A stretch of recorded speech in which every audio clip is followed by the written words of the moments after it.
তোমার জন্য অনেক সাজার জিনিস এনে দেবো, অনেক অনেক। হ্যাঁ। সেসব আমি রাখবো কোথায়? কেন? তোমার কাছে। আমার কাছে? তাহলেই হয়েছে। সেই কাছের চুড়িগুলো তো পড়েই আছে, বাক্সেই রয়ে গেল। ও তাহলে তাহলে আমি রাজুর নাম করে সব নিয়ে আসবো। হ্যাঁ, রাজুর নাম করে সব নিয়ে আসবো। ধুর, ও তো আমাকে কিচ্ছু দেবে না। আরে দেবে দেবে, আমি তো অনেক আনবো, ওরা তো লাগবে নাকি। আর শোনো, তুমি আমার জন্য সাজো। বরকে কথা দিয়ে না রাখলে কি হয় জানো? আর বউকে?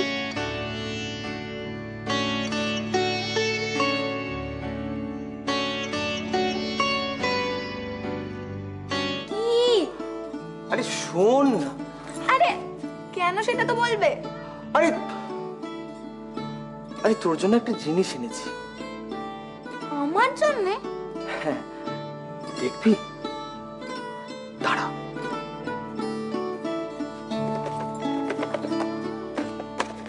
কি এটা? দাঁড়া দাঁড়া, দেখাচ্ছি। এই নে।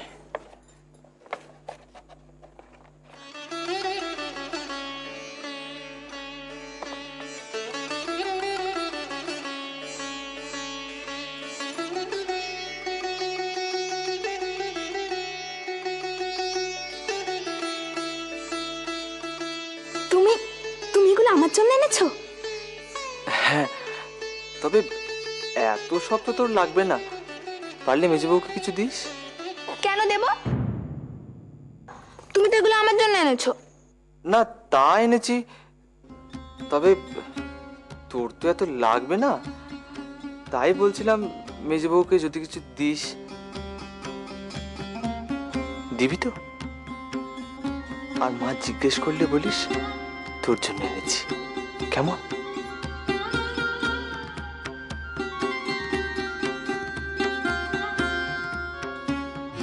আচ্ছা মেজবু, তুমি খোপা বাঁধতে পারো? কেন পারবো না? রোজকে বেঁধে দেয় শুনি। আরে ওরকম খোপা নয়, মানে এইগুলো দিয়ে বেশ সুন্দর করে সাজিয়ে গুছি পারো? করলেই পারবো।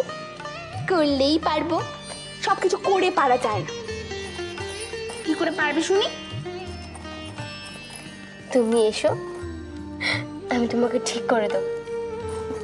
তার মানে তুমি জানো? জানি না, জেনে নেব। কি করে জানবে?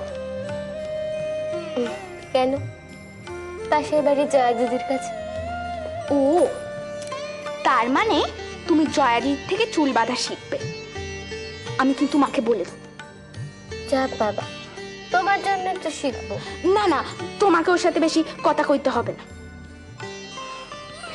আচ্ছা বেশ, আমি ওর সঙ্গে কথা কইব না, শুধু একবার ভালো করে দেখে নেব, তাহলে হবে।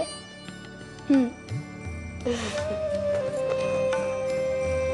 কেদার বাবুর কি অপমানটাই না হলো, শুধু মতো তাকে দুটো কথা শুনতে হলো।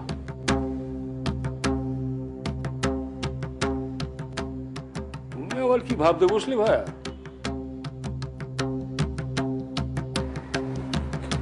কেদার বাবু, আপনি আবার কিছু মনের টনের? ওই কথা নিয়ে তুমি এত ভেঙে পড়লে? আরে ভাইয়া, তোমার এত বিব্রত হওয়ার কি আছে? তোমার ভগিনী দায়, আমারও তো শালিকা দায়, দুটোই সমান ভারী, বুঝলে কিনা? আর দায় পালন করতে গিয়ে অমন একটু একটু ঝড়ঝাপটা সইতে হয়। তবে ভাইয়া, অধিক বিশেষ সুবিধের ঠেকছে না।